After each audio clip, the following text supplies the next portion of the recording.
കണ്ണൂർ കൈതപ്രത്ത് മധ്യവയസ്കനായ രാധാകൃഷ്ണനെ വെടിവെച്ച് കൊലപ്പെടുത്തിയത് വ്യക്തിവിരോധത്തെ തുടർന്നെന്ന് എഫ്ഐആർ. രാധാകൃഷ്ണന്റെ ഭാര്യയുമായി പ്രതി സന്തോഷിന് സൗഹൃദം തുടരാൻ കഴിയാത്ത വിരോധത്തെ തുടർന്നാണ് കൊലപാതകം എന്നാണ് എഫ്ഐആറിലെ പരാമർശം. കൊലപാതകത്തിന് ഉപയോഗിച്ച് തോക്ക് കണ്ടെത്താനുള്ള പരിശോധന തുടരുകയാണ്. രാധാകൃഷ്ണന്റെ പോസ്റ്റ്മോർട്ടം ഇന്ന് പരിയാരം ഗവൺമെന്റ് മെഡിക്കൽ കോളേജിലാണ് നടക്കുക.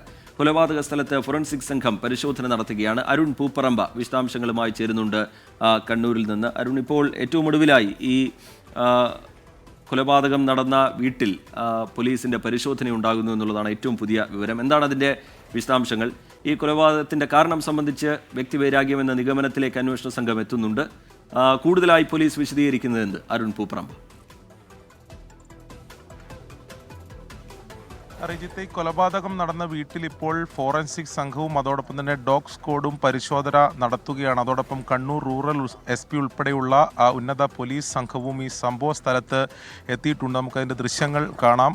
ഈ വീട്ടിൽ വെച്ചാണ് ഇന്നലെ വൈകിട്ട് കൊലപാതകം നടന്നത്. അവിടെയാണ് പോലീസ് സംഘത്തിൻ്റെയും ഈ ഫോറൻസിക് സംഘത്തിൻ്റെയൊക്കെ പരിശോധന ഇപ്പോൾ ഈ നടന്നുകൊണ്ടിരിക്കുന്നത്. ഈ കൊലപാതകത്തിനായി ഉപയോഗിച്ച തോക്ക് ഇതുവരെ കണ്ടെത്താൻ സാധിച്ചിട്ടില്ല. അതുമായി ബന്ധപ്പെട്ട പരിശോധന പോലീസ് നടത്തി വരുന്നുണ്ട്. ഈ സമീപ പ്രദേശത്തിൽ എവിടെയെങ്കിലും ഒളിപ്പിച്ചിട്ടുണ്ടാകാം, അല്ലെങ്കിൽ ഇവിടെ ഒരു സമീപത്ത് തന്നെ ഒരു പുഴയുണ്ട്, അവിടെ എവിടെയെങ്കിലും ഉപേക്ഷിച്ചിട്ടുണ്ടാകും എന്നൊക്കെ ഒരു നിഗമനത്തിൽ പോലീസുണ്ട്. അങ്ങനെ ഒരു പരിശോധന എന്തായാലും ഈ കേസിൽ എന്തായാലും നിർണായകമാണ് ആ തോക്ക് കണ്ടെത്തുക എന്നുള്ളത്. ഒരു നാടൻ തോക്ക് ഉപയോഗിച്ചാണ് ഈ കൃത്യം ഇയാൾ നടപ്പിലാക്കിയത്. ഇയാൾക്ക് ആ തോക്കിന് ലൈസൻസ് ഉണ്ടോ എന്നുൾപ്പെടെയുള്ള കാര്യത്തിലൊക്കെ ഒരു വ്യക്തത വരണമെങ്കിൽ കൃത്യത്തിന് ഉപയോഗിച്ച തോക്ക് കണ്ടെത്തേണ്ടതുണ്ട്. അതുമായി ബന്ധപ്പെട്ട പരിശോധനകളും പോലീസ് ഒരു ഭാഗത്ത് നടക്കുന്നുണ്ട്. റീജിത്ത് സൂചിപ്പിച്ചതുപോലെ തന്നെ ഈ കൊലപാതകത്തിൻ്റെ കാരണം, ഇതിന് പ്രേരണയായത് വ്യക്തിവൈരാഗ്യം തന്നെയാണെന്നുള്ള നിഗമനത്തിൽ തന്നെയാണ് പോലീസ് ഉള്ളത്. നേരത്തെ ഈ രാധാകൃഷ്ണൻ്റെ വീട് നിർമ്മാണവുമായി ബന്ധപ്പെട്ട കരാറിൽ ഈ സന്തോഷിനെ ഏൽപ്പിച്ചിരുന്നു. ആ കരാറുമായി ബന്ധപ്പെട്ട ചില തർക്കങ്ങളൊക്കെ ഉണ്ടായിരുന്നു. പക്ഷേ അതുമാത്രമല്ല ഈ വ്യക്തിവൈരാഗ്യത്തിന് കാരണം എന്ന വിവരങ്ങൾ കൂടി പോലീസ് എന്തായാലും ഔദ്യോഗികമായി തന്നെ പങ്കുവെക്കുന്നുണ്ട്. ഈ രാധാകൃഷ്ണൻ്റെ ഭാര്യയുമായി നേരത്തെ തന്നെ ഈ സന്തോഷിന് ചില സൗഹൃദമുണ്ടായിരുന്നു. ആ സൗഹൃദം രാധാകൃഷ്ണൻ ഒരു ഘട്ടത്തിൽ തടയുകയും അതുമായി ബന്ധപ്പെട്ട ചില തർക്കങ്ങൾ ഉണ്ടാവുകയും ചെയ്തിരുന്നു. അതും കൊലപാതകത്തിൻ്റെ പ്രേരണയായി എന്ന ഒരു കണ്ടെത്തലാണ് FIRൽ ഉൾപ്പെടെ പോലീസിൻ്റെ നിഗമനമായി തന്നെ ഉള്ളത്. ഇനി എന്തായാലും അതിൽ കൂടുതൽ വിശദമായിട്ടുള്ളൊരു അന്വേഷണത്തിലേക്ക് പോലീസ് കടന്നിട്ടുണ്ട്.